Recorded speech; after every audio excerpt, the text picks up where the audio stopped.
मी 1 litre दूध आणि पाणी घ्यायचे, एकत्र मिसळून बाळाचे पोट भरायचे। त्याच दरम्यान एक इतका मोठा अपघात होतो, एक इतका मोठा वादळ येते, एक इतकी मोठी अडचण माझ्या आयुष्यात येते की आयुष्य काहीच सुरळीत चालले नव्हते। सगळं विस्कळीत झालं, कारण जे मी उभं केलं समाज कुणासाठी करत नाही। मी इतकंच माझ्या आयुष्यातून अनुभवलं। त्यांच्या अर्ध्या नातेवाईकांनी आयुष्याशी नातं तोडलं, कारण त्यांनी माझ्याशी लग्न केलं, होतं। आणि आज देवाने अशी परिस्थिती सुधारली आहे की मला इतका अभिमान मिळाला आहे की मी आज या मंचावर उभी आहे। या मंचावर येण्यास पात्र मी सृष्टी झाले आहे।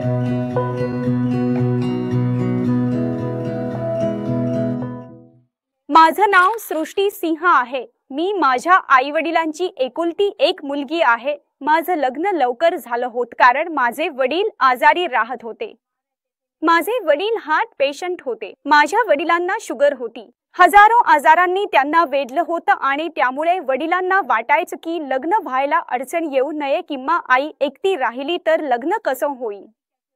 त्यांच्या डोक्यावर खूप मोठी जबाबदारी होती।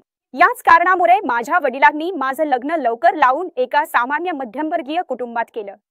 मी इंटरमध्ये होते आणि ज्या कुटुंबात माझं लग्न झालं ते खूप मोठं कुटुंब होतं आणि मी खूप लहान कुटुंबातून आलेली होते।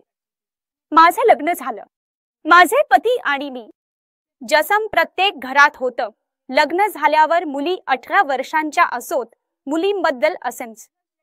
जर सून आहे ती 18 वर्षांची असली आणि तिचं लग्न झालं असेल तर तिला एका न्यायाच्या दृष्टीने पाहिलं जातं। जर मुलगी 30 वर्षांची आहे आणि तिचं लग्न झालेलं नाही तर तिला अजूनही मुलीसारखं पाहिलं जातं। तीच परिस्थिती माझ्यासोबतही घडायची। बाबा जिवंत होते तोपर्यंत माहेरून थोडी मदत मिळायची, पण बाबांच्या जाण्यानंतर काही महिन्यांनी माझी आर्थिक परिस्थिती खूपच कमकुवत झाली। त्यांच्याकडे जास्त शिक्षण नव्हतं, माझ्याकडेही नव्हतं। दोघंही एकाच ठिकाणी उभे होतो, संघर्ष करत होते। माझ्या लक्षात काहीच येत नव्हतं की मी काय करू। त्याच दरम्यान माझ्या पोटात एक बाळ आलं आणि काही काळानंतर तो मुलगा जन्माला आला। मी तुम्हाला सांगते, माझा मुलगा जेव्हा जन्माला आला तेव्हाही माझी आर्थिक परिस्थिती खूपच कमकुवत होती। इतकी कमकुवत होती की मी माझ्या मुलांना दूध पाजण्यासाठी सुद्धा पैसे जमवू शकत नव्हते। एक वेळ असा आला की मी 1 लिटर दूध घ्यायचे आणि 1 लिटर पाणी घ्यायचे, दोन्ही गोष्टी एकत्र करून माझ्या मुलाचं पोट भरायचे। ती परिस्थिती ही या सृष्टीने पाहिली आहे। मी तुम्हाला सांगितलं, माझा मुलगा जन्माला आला, अशा परिस्थिती पाहिल्या आहेत। त्याच्यानंतर हळूहळू असं घडलं की माझ्या पोटात दुसरं बाळही आलं।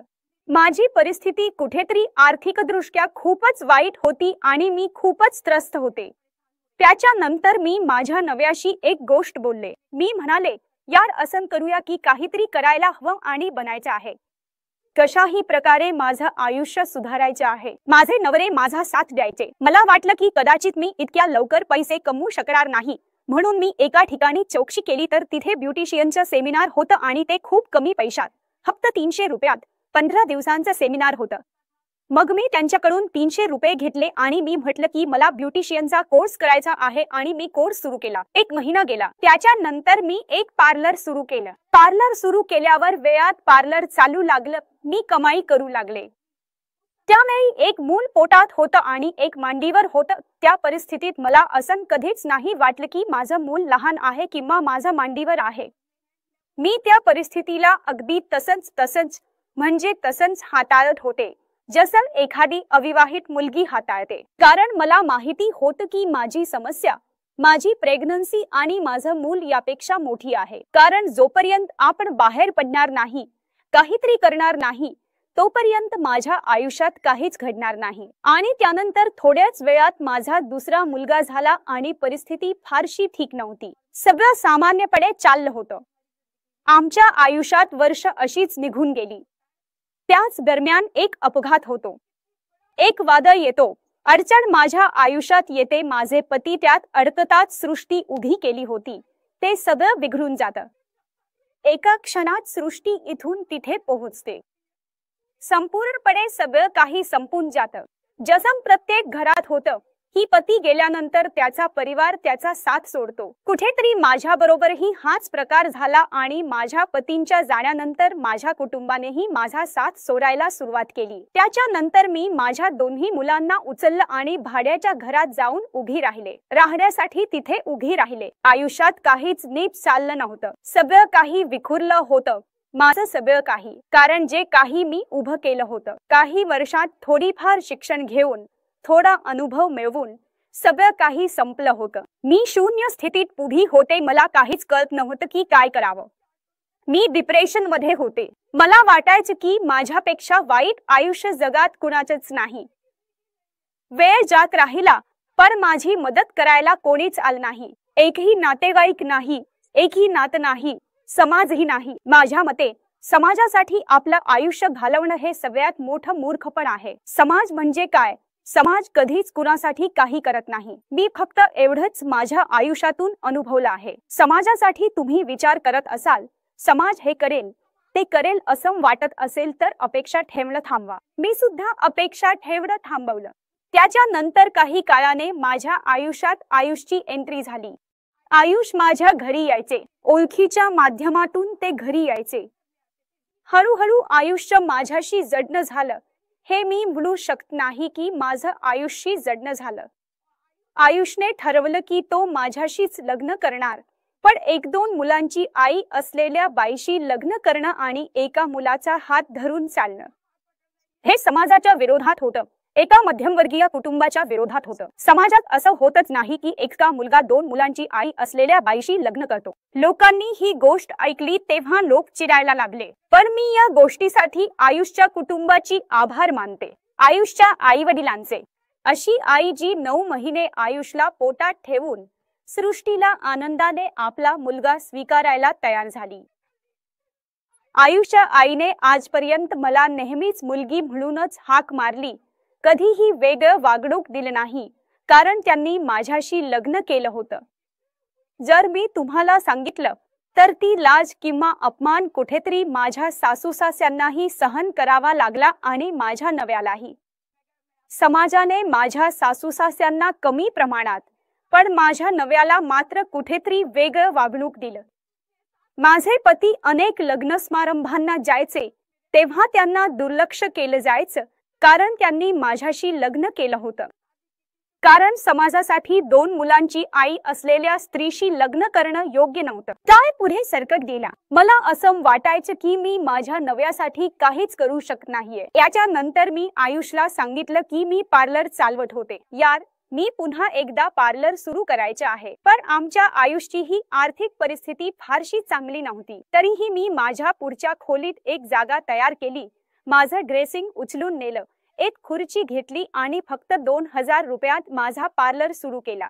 पण देवाची कृपा माझ्यासोबत होती की त्या 2000 रुपयात मी हळूहळू लोकांना आकर्षित करू लागले, आमच्या कामाने प्रभावित होऊ लागले आणि तो 2000 रुपयांचा पार्लर हळूहळू नाव कमावू लागला। 4-6 महिन्यांतच माझी परिस्थिती बरीच सुधारली आणि त्यानंतर आम्ही व्यापैकी पैसे कमवू लागलो। मी तुम्हाला सांगू इच्छिते की यात माझ्या मुलांची आणि नव्याची फार मोठी भूमिका आहे, कारण त्यांच्याशी माझे खूप चांगले संबंध आहेत। लग्नाच्या वेळी माझी मुले एक शब्द बोलली होती। मी एकदा माझ्या मुलांना विचारले होते, काय म्हणजे काय मुलांनो? मी मुलांना विचारले, मी लग्न करू शकते का?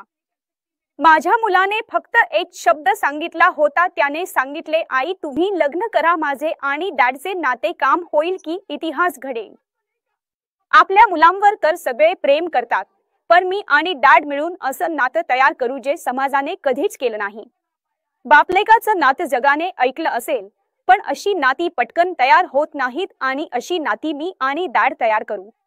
माझ्या पतीने आणि मुलांनी दोघांनीही मला वचन दिलं आहे की अशी परिस्थिती, अशी अडचण माझ्या आयुष्यात कधीच येणार नाही। 1 वर्षापूर्वीची गोष्ट आहे की मी माझ्या नव्याला म्हणाले, अरे माझ्यासाठी एक YouTube चॅनेल सुरू करना। माझे नवरे म्हणाले, अगं तू काय करशील, YouTube चॅनेल चालवू शकणार नाहीस। मी म्हणाले, नाही तू सुरू कर। मी हसत हसत म्हणाले, अरे मी तर सेलिब्रिटी आहे, माझं YouTube चॅनेल सुरू कर, मी लगेच व्हायरल होईन. माझ्या तोंडात काय होतं? सरस्वती होती का? काय होतं? काहीच माहिती नव्हतं. माझ्या नव्याने त्या क्षणी चिडून चॅनेल सुरू केलं आणि दुसऱ्या दिवशीपासून मी व्हिडिओ टाकायला सुरुवात केली. व्हिडिओ टाकायला सुरुवात केल्यावर 2-3 दिवसात घरी संकट आलं. आई हीटरजवळ तापत होती आणि आग लागली. त्यांचे दोन्ही पाय भाजले. त्यांना वाचवताना माझे दोन्ही हात भाजले गेले. चॅनेल सुरू करून फक्त 3 दिवस झाले होते आणि माझे दोन्ही हात भाजले होते. माझ्या घरी इतकी मोठी दुर्दैवी घटना घडली होती. पण काहीही करून मम्मीला दाखवण्यात आलं आणि माझ्या चॅनेलसाठी म्हणजे माझे हातही मी कसंबसं औषध लावून बरे करत होते. पण मला असं वाटत होतं की मी जे चॅनेल सुरू केलं आहे त्याला 1 आठवडा झाला आहे. आतापर्यंत आपण एकही व्हिडिओ टाकू शकलो नाही. मी तुम्हाला सांगते, तुम्ही माझे जुने व्हिडिओ जाऊन पहा, तर त्यात तुम्ही पाहाल की मी हाताला पट्टी बांधूनच माझ्या चॅनेलवर व्हिडिओ बनवायला सुरुवात केली. म्हणजे मी तिथेही थांबले नाही, कारण मला काहीतरी करायचं होतं. माझ्या डोक्यात काहीतरी चालू असायचं, सृष्टी तुला काहीतरी करायचं आहे, फक्त करायचं म्हणजे करायचं, हेच माझ्या डोक्यात कायम चालू असायचं. आणि त्यानंतर मी पट्टी बांधूनच व्हिडिओ बनवले. पर देव आता माझ्यासोबत वाईट करायला तयार नव्हता आणि माझा 5वा व्हिडिओ व्हायरल झाला. 2.2 मिलियन व्ह्यूज मिळाले आणि ज्यासाठी आधी एकाच चॅनलला मोनेटाइज करण्यासाठी 1000 सबस्क्रायबर लागतात. पण माझ्या चॅनलवर त्यावेळी 2500 सबस्क्रायबर झाले होते आणि मग आमच्या घरात खूप आनंदाची लाट पसरली. मग मी माझ्या नव्याला सांगितलं की चॅनल सुरू करण्यापूर्वी मी एक गोष्ट ठरवली होती की मला मोटिवेशनल व्हिडिओ टाकायचे आहेत आणि नेहमी फॅमिली कंटेंट टाकायचा आहे. मला काहीही असं चुकीचं किंवा वाईट गोष्टी टाकायच्या नव्हत्या ज्यामुळे समाजात चुकीचा संदेश जाईल, आणि मी तेच केलं. मग मी सलग 2-3 व्हिडिओ टाकले आणि त्यानंतर असं सुरूच राहिलं की माझे सगळे व्हिडिओ एकामागोमाग एक व्हायरल व्हायला लागले. एकही असा व्हिडिओ नव्हता जो माझा व्हायरल झाला नाही. माझं चॅनल चालू लागलं आणि मी तुम्हाला सांगतो की फक्त 3 महिन्यांतच YouTube वरून माझी कमाई येऊ लागली. रात्री 2 वाजता माझं पहिलं पेमेंट येतं तेव्हा $108ची रक्कम येते. पर ते डॉलर, ते शॉर्ट फंड येतात तेव्हा आनंदाची लाट घरात पसरते. मुलं, आई, पती सगळेच आनंदाने नाचायला लागले आणि घरची परिस्थिती हळूहळू सुधारू लागली. आज देवाने अशी परिस्थिती सुधारली आहे की मला इतका अभिमान मिळाला आहे की मी आज या मंचावर उभी आहे. या मंचावर येण्यास पात्र मी सृष्टी झाले आहे. माझ्या प्रवासातून मी फक्त एकच गोष्ट शिकवू इच्छिते, तुम्ही हार मानू नका. तुम्ही जरी शून्यावर उभे असलात तरी हार मानू नका, तुटू नका, पडू नका. उभे राहा आणि जागे व्हा, काहीतरी करा. परिस्थिती काहीही असो. जर मी देखील असं विचारलं असतं की मी प्रेग्नंट आहे, मग मी अभ्यास का करू? मी नाही करणार. अभ्यासाचा अर्थ माझ्यासाठी हा नव्हता की मी नोकरी करावी. अभ्यासाचा अर्थ फक्त इतकाच होता की माझी व्यक्तिमत्व घडावी. जेव्हा मी लग्न झाल्यावर स्वतःला आरशात पाहायचे तेव्हा मी हरवलेली सृष्टी पाहायचे. ती एकटी मुलगी जी एक स्मार्ट इंटरमिजिएट मुलगी दिसायची, ती आता संपली होती. ती गोष्ट मला कुठेतरी टोचायची. म्हणून मी माझा अभ्यास चालू ठेवला आणि हळूहळू आज तुम्ही पाहू शकता की सृष्टी कुठल्या टप्प्यावर येऊन उभी आहे. म्हणून मी माझ्या या संपूर्ण प्रवासाचा एक आणि महत्त्वाचा उद्देश सांगते. तुम्ही कोणत्याही परिस्थितीत, कितीही कठीण प्रसंगात असलात तरी त्यातून बाहेर पडण्याचा मार्ग शोधा. स्वतःला त्या परिस्थितीतून बाहेर काढण्यासाठी प्रयत्न करा. बहाणे करू नका की ही समस्या खूप मोठी आहे, ती समस्या खूपच गुंतागुंतीची आहे किंवा माझ्याकडे यावर काहीच उपाय नाही. अशा प्रकारची कोणतीही सबब देऊ नका.